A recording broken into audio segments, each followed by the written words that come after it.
Bonjour, soyez bienvenus à la connaissance de soi-même en français. Aujourd'hui, on va continuer avec notre cours de 5 ans conférences de phase A. Rappelez-vous que les conférences sont totalement gratuites. Elles sont pour que vous commenciez à les pratiquer, les utiliser pendant votre vie. Rappelez-vous aussi que le but de la connaissance de soi-même, c'est donner des conférences. Donner l'information pour que n'importe qui commence à les pratiquer, les utiliser, changer la vie et logiquement obtenir des changements radicaux dans la vie. Si vous êtes intéressé à connaître des autres conférences, vous pouvez nous trouver comme connaissance de soi-même sur YouTube et Facebook. Et si vous voulez être partie de notre groupe de WhatsApp, seulement vous devez cliquer sur la description et voilà. Vous serez connecté avec nous dans notre groupe. Bien. Le but d'aujourd'hui, c'est expliquer le chemin difficile et le travail christique. On va expliquer qu'est-ce que c'est le chemin. On va expliquer le travail à faire, à réaliser et pourquoi est si difficile de l'accomplir. Et logiquement, on va donner des pistes pour que vous pouvez parvenir à arriver à la connaissance de soi-même. Donc, l'objectif principal, c'est comprendre pourquoi le chemin est difficile et faire connaître certains obstacles que nous allons rencontrer sur le chantier et comment les surmonter. Le plus important. Et éviter les formes possibles d'autres tromperies. Bien, il faut expliquer que quand nous commençons la connaissance de soi-même, on va trouver beaucoup de choses difficiles à passer. Comme vous pouvez voir, on va commencer ici, le commencement. On va commencer à marcher, expérimenter. Beaucoup de choses difficiles, des épreuves, des obstacles qui normalement vont nous tromper.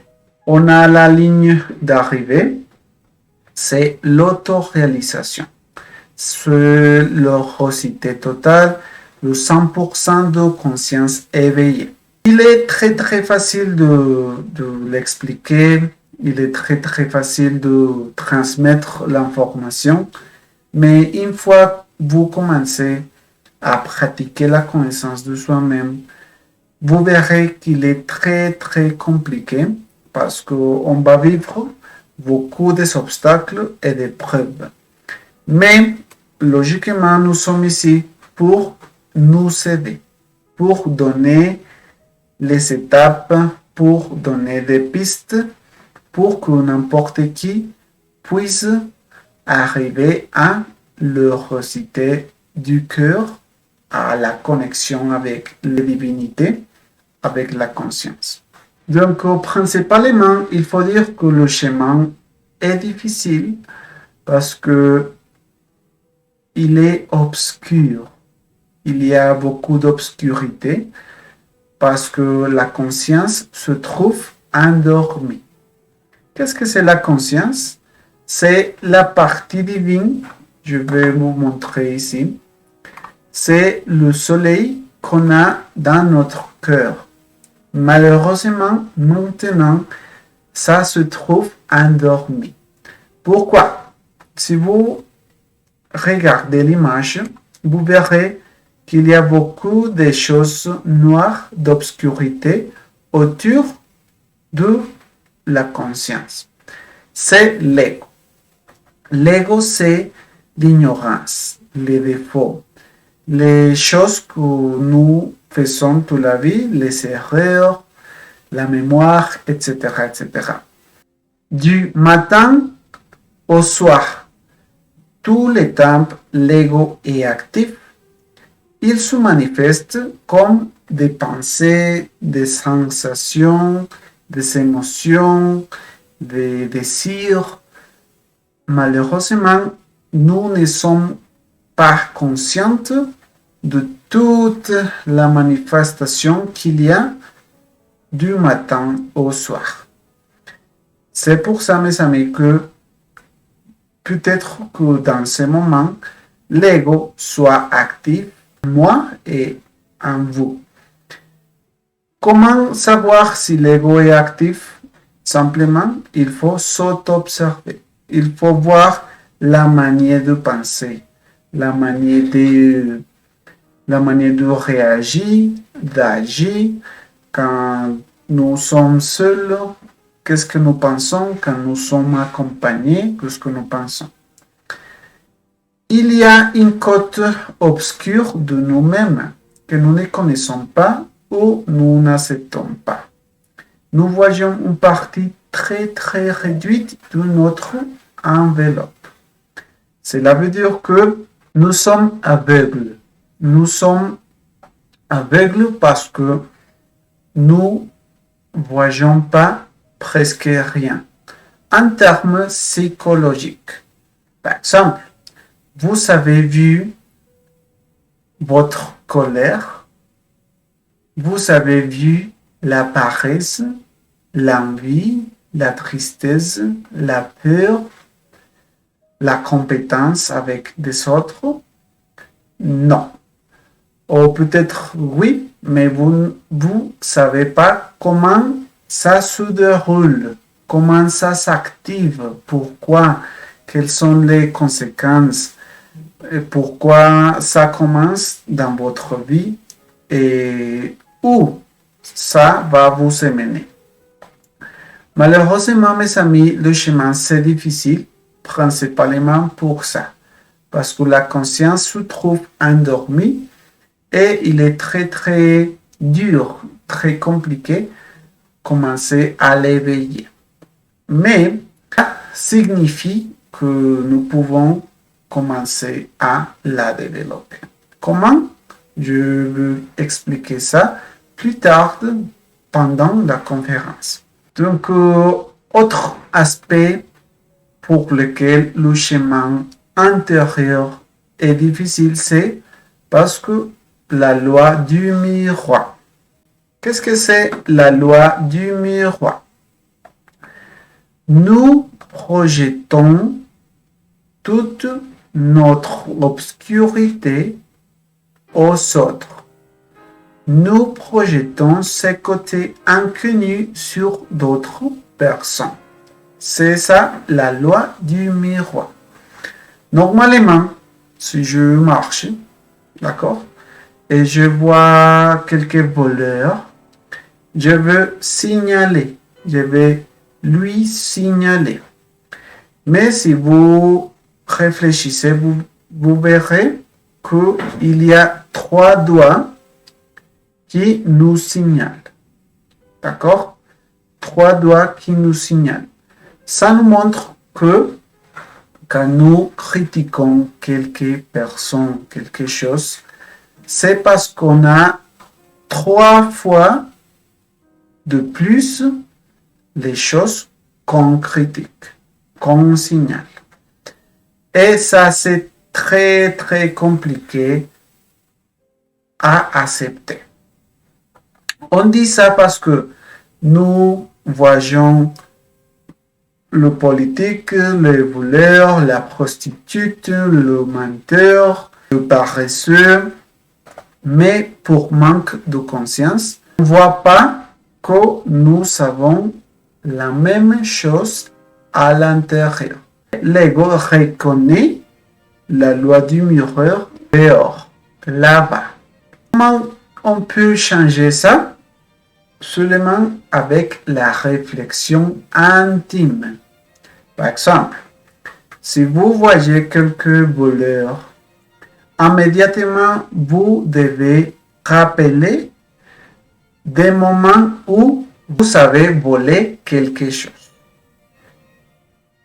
peut-être vous pouvez rappeler quelques moments, quelques instants où vous allez sentir le désir de voler.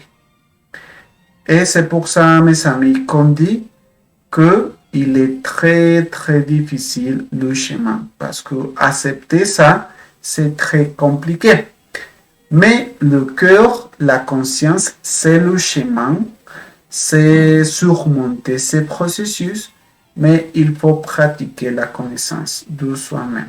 D'autres termes, le chemin est plein de dangers à l'intérieur et à l'extérieur. On dit qu'on est au fil du rasoir. Il y a des dangers à côté et à côté. Est-ce que c'est des dangers à l'intérieur et à l'extérieur? Simplement, quand vous commencez à arriver à la connaissance de soi-même, d'accord, de vous-même, vous verrez qu'il y a beaucoup de tentations, il y a beaucoup de douleur pour laisser de faire les choses que nous aimons. Par exemple, si vous aimez dormir tous les jours et perdre le temps, on dit, vous verrez que lutter avec ça, c'est très très compliqué. Pourquoi? Parce que l'ego veut que personne élimine ça, que personne ait des changements radicaux dans la vie. Et c'est pour ça qu'on dit que quand on croit que ça va bien, ça va très mal. Et quand on croit que ça va mal, ça marche très bien. On dit ça parce que normalement, nous pensons que la vie est très dure, que changer c'est difficile, mais ça va vous démontrer que vous allez bien. Parce que vous faites la tentative, l'intention. Vous avez la tentative, et c'est parce que vous voulez changer. Mais quand nous pensons que tout va bien, que je suis contente, que je suis parfait, je n'ai pas des erreurs, c'est parce que je vais mal. Parce que l'obscurité du l'ego est par toute ma psychologie. D'autre part, on trouve des codes moraux. Qu'est-ce que c'est des codes moraux?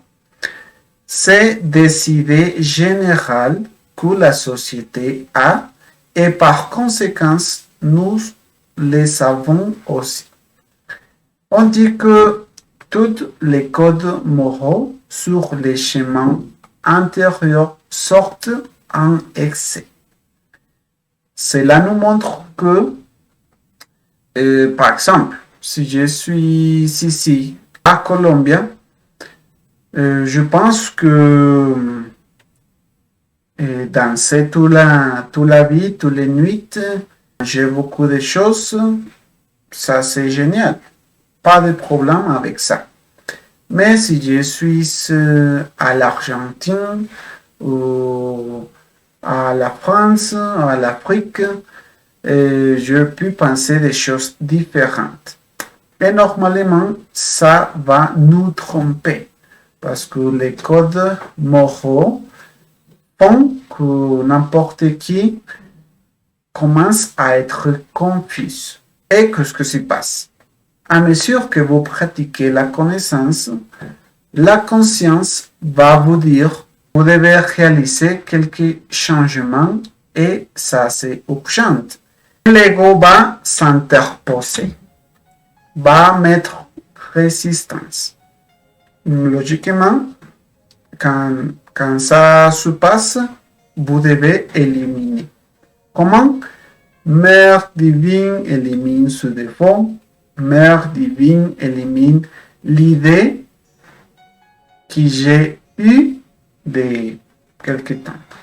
Mère divine élimine le concept que quelque personne m'a donné, m'a enseigné. L'unique chose que vous devez suivre, c'est la voie du cœur. l'intuition qui c'est une chose très très importante à développer. Après, on a le karma. Qu'est-ce que c'est le karma? C'est tout ce qui concerne à les choses mauvaises qu'on a fait pendant la vie. Par exemple, si j'ai volé quelque chose, plus tard, quelqu'un va me voler.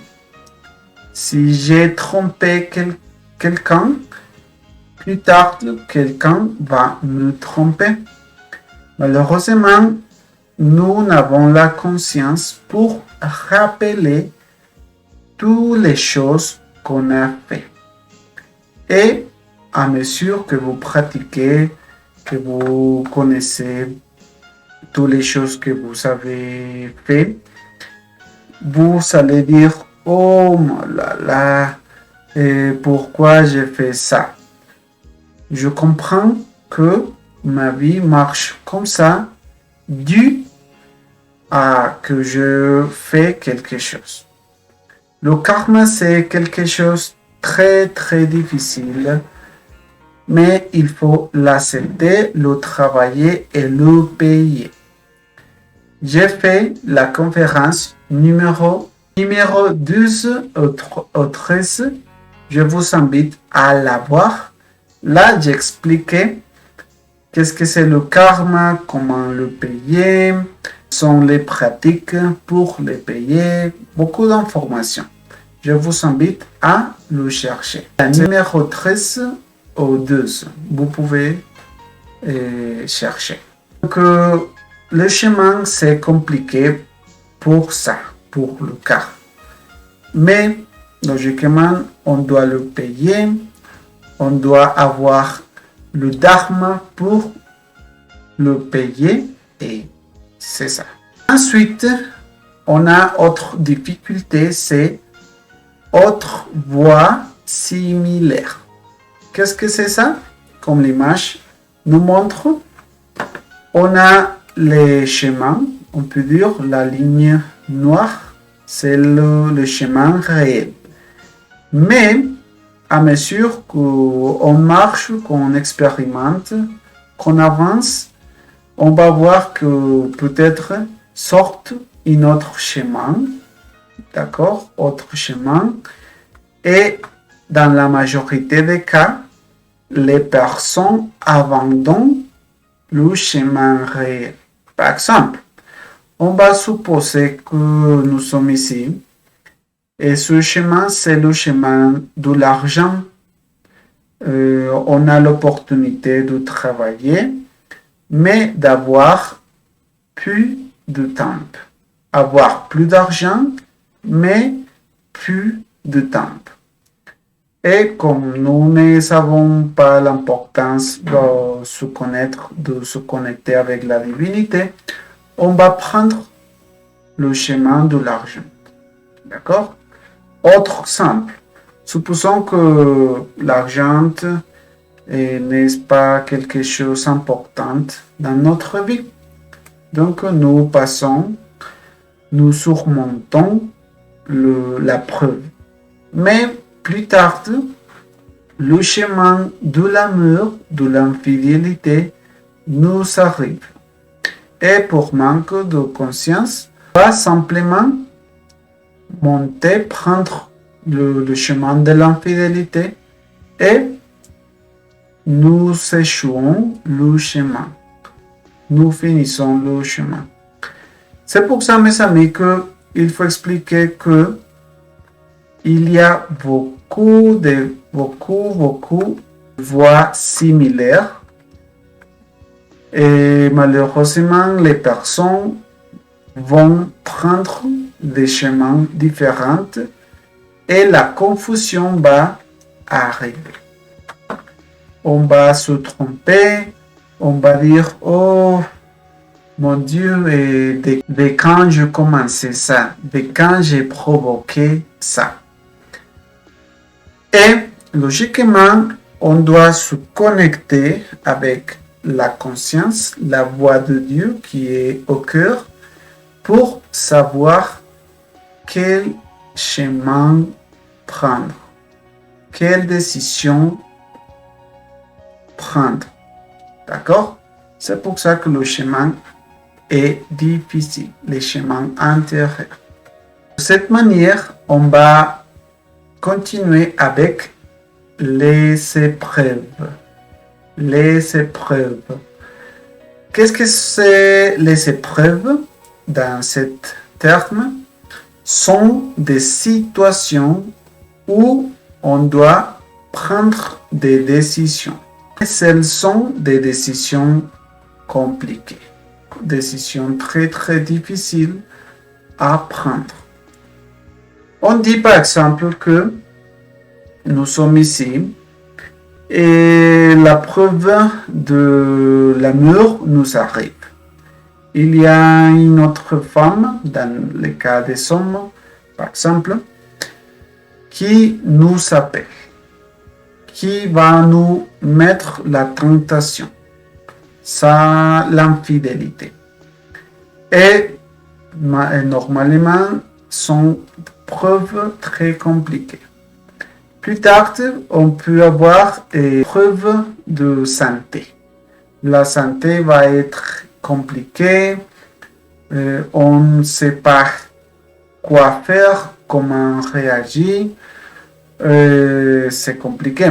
Plus tard, on va avoir peut-être des épreuves de feu, de colère, de passion, de violence, d'accord?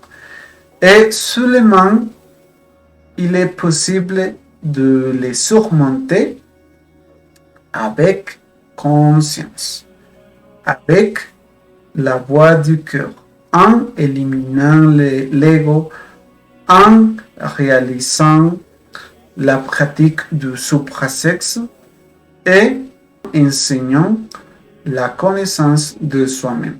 Cela veut dire pratiquer les 3 facteurs de la révolution de la conscience. Et je veux dire avec précision et clarté que pendant le chemin de la connaissance de soi-même, vous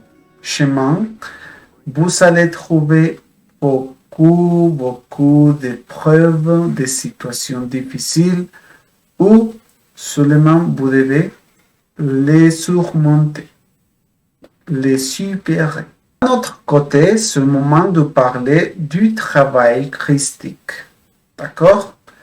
Le Christ, on va expliquer qu'est-ce que c'est le Christ et le travail christique. L'image est claire. Le travail christique s'agit de commencer à monter beaucoup d'épreuves, beaucoup de situations compliquées, savoir agir avec sagesse, etc., etc. Et tout commence quand on commence à pratiquer les 3 facteurs de la révolution de la conscience. Mourir, éliminer l'ego, naître, pratiquer le suprasexe et donner, enseigner la connaissance de soi-même. À mesure que nous commençons à pratiquer ça, nous commençons à croire des corps existentiels de l'être. On va connaître des dimensions différentes et on va arriver jusqu'à le point de prendre la décision de suivre le nirvana ou le chemin direct. Qu'est-ce que c'est le nirvana? Simplement, on va avoir la tentation de retourner au point de départ.